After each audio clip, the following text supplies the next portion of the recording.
اور اگر اسلام دوبارہ عروج پائے گا، یہی وہ طریقہ ہے، یہی وہ ذریعہ ہے، یہی وہ اصول ہے، یہی وہ اسلوب ہے جو رسول اللہ صلی اللہ علیہ وسلم 1400 سال قبل امت کو سمجھا گیا۔ اب امت کی مرضی ہے کب جاگتی ہے کب نہیں جاگتی۔ یہ رسول اللہ صلی اللہ علیہ وسلم نے کہہ نہیں دیا کہ ایک وقت آئے گا تم پر گروہ ایسے ٹوٹیں گے جیسے بھوکے دسترخوان پہ ٹوٹتے ہیں۔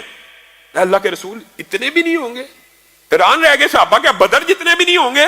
313 بھی نہیں ہوں گے کہ ہم پہ ایسے ٹوٹ پڑیں گے؟ نہیں نہیں، تم تو موسلادھار بارش کے قطرات سے بھی زیادہ ہوگے، لیکن تمہاری حیثیت اس جھاگ اور پانی کے اوپر آنے والے بلبلوں جیسی ہوگی، کیونکہ تمہارے دل میں وہن نامی بیماری ہوگی۔ وہ کیا بیماری ہے؟ موت سے نفرت۔ افسوس ہے مسلمان اور موت سے نفرت کرے۔ کوئی مسلمان کا یہ عقیدہ ہے کہ موت سے بچ جانا؟ کوئی 20 برس کا مسلمان ہو، 40 کا ہو، 70 کا ہو، کسی مسلمان کا کوئی عقیدہ ہے کہ موت سے بچ جانا ہے؟ ہر مسلمان کو یہ یقین ہے مرنا ہے، ایمان ہے پختہ، موت سے مفر نہیں ہے۔ نہ باپ زندہ ہے، نہ دادے زندہ ہے، نہ پردادے۔ باپ زندہ بھی ہوں، کئیوں کے زندہ بھی ہوں گے، پردادے کے دادے کہاں پہ؟ سب کو پتہ ہے موت لازمی ہے، موت یقینی ہے۔ اور تیرے مر جانے کے بعد 50 برس 100 برس نہیں گزرتے، زمین کے اوپر تیرا کوئی نام لیوا باقی نہیں، تیرے نام کو یاد رکھنے والا کوئی نہیں ہوتا، پھر بھی تو موت سے ڈرتا ہے۔ یہ وہ بیماری ہے جو مسلمانوں کے اندر پیدا ہو جائے گی۔ موت سے ڈریں گے؟ مسلمان ہو کے موت سے ڈرنا کس وجہ سے؟ موت تو اللہ کے حضور میں اپنی جد و جہد، اپنی ساری زندگی کی تگ و دو کا نتیجہ حاصل کرنے کا وقت ہے۔ انسان ساری زندگی سٹرگل کرتا رہا، اللہ سے ڈرتا رہا، نمازیں پڑھتا رہا، روزے رکھتا رہا، موت سے کس چیز کا گھبرانا ہے؟ موت تو ایک موقع ہے، موت تو آپ کو ایک نتیجے کا، آپ کے رزلٹ کا اعلان۔ ہاں اس لیے ڈرتا ہے، اس لیے گھبراتا ہے کیونکہ اپنے اعمال کمزور ہیں، اپنے اعمال ناقص ہیں، اپنے اعمال دنیا کے پیچھے بھاگنے میں لگائے ہوئے ہیں، تو اس چیز کا خوف آتا ہے اب اللہ کے سامنے جا کے بڑھ کے کیا نتیجہ دوں گا، فیل نہ ہو جاؤں۔ اور اگر فیل ہونے کا خطرہ ہے تو دنیا بہترین عالم میں گزارو، دنیا اس طرح گزارو کہ موت کا کوئی خوف نہ رہے۔ اور موت کا خوف اس بندے کو کرنے کی ضرورت نہیں ہے جو ہر نماز کے بعد آیت الکرسی پڑھ لیتا ہے۔ صحیح حدیث میں آتا ہے کہ ہر نماز کے بعد آیت الکرسی پڑھنے والے کے اوپر جنت واجب ہے۔ صرف اتنا ہی فاصلہ ہے جتنا موت کا فاصلہ ہے۔ تو موت سے کیا گھبرانا ہے؟ موت سے کیا ڈرنا ہے؟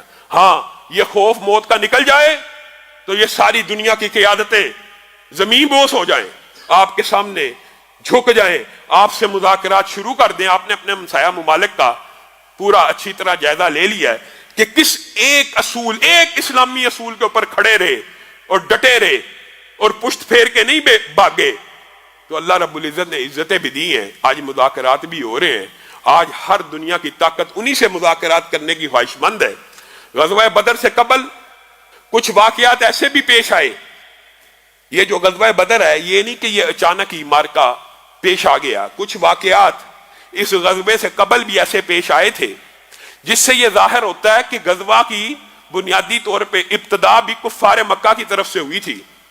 ایک لفظ آیا غزوہ اور ایک لفظ ہوتا ہے سریہ، ان دونوں کی میں وضاحت کر دیتا ہوں چونکہ آگے نبی کریم صلی اللہ علیہ وسلم کی 8 سالہ زندگی میں متعدد غزوات اور سرایا کے ساتھ ہمارا واسطہ پڑھنا ہے۔ غزوہ بنیادی طور پہ اس جنگ کو کہتے ہیں، عام فہم جو عام معاشرے میں یہ بات مشہور ہے، غزوہ اس کو کہتے ہیں کہ جس میں رسول اللہ صلی اللہ علیہ وسلم شامل ہوں، اور سریہ اس کو کہتے ہیں کہ جس میں خود رسول اللہ تو شامل نہیں ہے لیکن روانہ رسول اللہ صلی اللہ علیہ وسلم نے کیا۔ تو بنیادی طور پہ یہ بات بھی کسی حد تک درست ہے، لیکن حقیقت یہ ہے کہ غزوہ اس جنگ کو کہتے ہیں کہ جس کی قیادت رسول اللہ صلی اللہ علیہ وسلم کرے۔ غزوہ اس جنگ کو کہتے ہیں کہ جس کے قیادت بھی رسول اللہ کرے، خود بھی موجود ہوں اور اس کے قائد اور رہنما اور سپہ سالار بھی خود ہوں۔ اور سریہ اس جنگ کو کہتے ہیں کہ جو رسول اللہ صلی اللہ علیہ وسلم نے کسی صحابی کی قیادت میں روانہ کی ہو۔ اب ایک بات یہاں پہ ہمارے معاشرے میں مشہور ہے، بات آئی ہے تو اس کی بھی وضاحت کر دیتا ہوں کہ یہ جو ہندوستان کی جنگ ہے اس کو رسول اللہ صلی اللہ علیہ وسلم نے غزوہ کیوں قرار دیا؟ یہ اس کو ایک اعزاز دیا، یہ اس کو ایک سند بخشی کہ جس طرح کفار مکہ کا، قریش مکہ کا شرک تھا، بدعت تھا، بتوں کی پرستش تھی، نہایت برے حالات تھے۔ یہ سارے کا سارا موضوع آپ کے سامنے پچھلے سے پیوستہ جمعے میں رکھا تھا کہ وجہ کیا جنگوں کی، وجہ کیا تلواریں بے نیام کرنے کی، وجہ صرف عقیدہ توحید تھا وجہ توحید الوہیت تھی، عبادت کے اندر غیر اللہ کا شرک کرنا تھا، تو اللہ کے رسول نے رہتی دنیا تک اور امت کو یہ اعزاز و سند دی کہ اسی طرح کا شرک دنیا میں ایک بستی ہے ہندوستان نامی، جہاں پہ اسی طرح بتوں کی عبادت ہوتی ہے.